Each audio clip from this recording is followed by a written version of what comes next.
in Sterling, Virginia has issued a severe thunderstorm warning for southeastern Baltimore County in northern Maryland, Baltimore City in northern Maryland, northern Arundel County in central Maryland, eastern Howard County in central Maryland, until 7:30 p.m. At 6:48 p.m., a severe thunderstorm was detected near Clifton Park and was moving southeast at 10 miles per hour.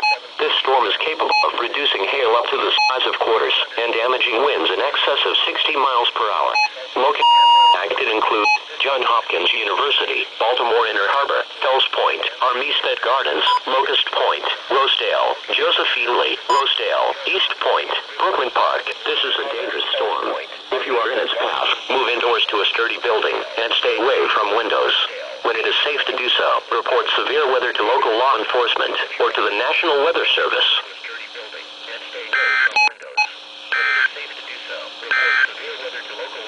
The National Weather Service. Repeating, a severe thunderstorm warning has been issued until 7:30 p.m. for the following counties in Maryland, Anne Arundel, Baltimore and Howard, and the Maryland Independent City of Baltimore.